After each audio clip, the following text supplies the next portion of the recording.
இன்றைக்கு கூட நம்முடைய வாழ்க்கையில நாம ஞானம் உள்ளவர்களாய் இருக்கணும் அப்படின்ட்டு ஆண்டவர் டிசைட் பண்ணி நம்மளுக்கு ஒரு சில கிருபைகளை கொடுத்திருக்கிறாருன்னா அது நம்ம ஞானம் உள்ள அந்த அந்த விஷயத்துல.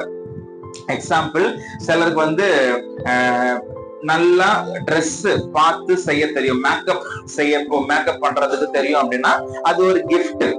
அதே மாதிரி ஒவ்வொரு வேலைகளையும் செய்யறது கிஃப்ட். இப்ப தம்பிக்கெல்லாம் கம்ப்யூட்டர் கொடுத்தோம் அப்படின்னாக்கி அவர் அழகா என்னென்ன பண்ணும் அப்படின்றதெல்லாம் அழகா செஞ்சிருவாரு. தெரியலனாலும் யூடியூப் எல்லாம் பார்த்து செஞ்சு அது ஒரு கிஃப்ட்.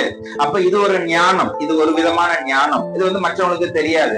அதே மாதிரி ஒருத்தவங்களுக்கு ட்ரெஸ் எடுத்து கொடுங்க அப்படின்னாக்கி பார்த்து எடுக்க தெரியாது. ஒருத்தவங்களுக்கு சமையல் பண்ணுங்கன்னா சமையல் பண்றதுக்கு தெரியாது. தெரிஞ்சாலும் உப்பு கூடிரும் குறைஞ்சிரும் சமையலையோ போயிடும். ஏன்னா ஒண்ணு எனக்கு ஒரு விஷயத்த ஆண்டவர் கொடுத்திருக்கிறாரு அப்படின்னா அது ஸ்பெசிபிக் ஞானம். அந்த ஞானத்தை என்னுடைய இடத்துல என்னால பயன்படுத்த முடியும். என்னுடைய இடத்துல நான் அதை சரியா அது பயன்படுத்துறதுக்கு முடியும். அப்ப இந்த ஞானத்தை ஆண்டவர் செலக்ட் பண்ணி ஒரு விதமான பீப்புள்ஸ்க்கு கொடுக்கிறாரு. அப்ப கொடுக்கும் பொழுது எனக்கு என்ன ஞானம் இருக்குது அப்படின்ட்டு ஃபர்ஸ்ட் நான் தெரிஞ்சுக்கணும். ஓகே, இருக்கக்கூடிய ஞானத்தை நேத்து நான் ஒரு கமெண்ட்ல ஒண்ணு போட்டிருந்தாங்க. ஒரு யூடியூப்ல ஒரு கமெண்ட் போட்டிருந்தாங்க. நீயா நானா அப்படின்ற ஷோல டிஸ்கஸ் பண்ணிட்டு இருக்காங்க.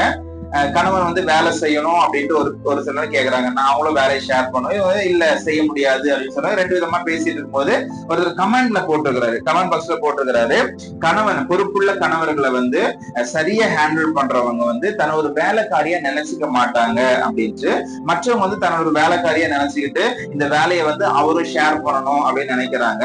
மற்றவர்கள் என்ன பண்றாங்கன்னா இது வேலை, இது நான் வேலைக்காரியா இல்லை, இது எனக்கான பொறுப்பு, எனக்கு கொடுத்திருக்கிற பொறுப்பு அப்படின்னு சொல்லிட்டு அதை செய்யறாங்க அப்படின்ட்டு.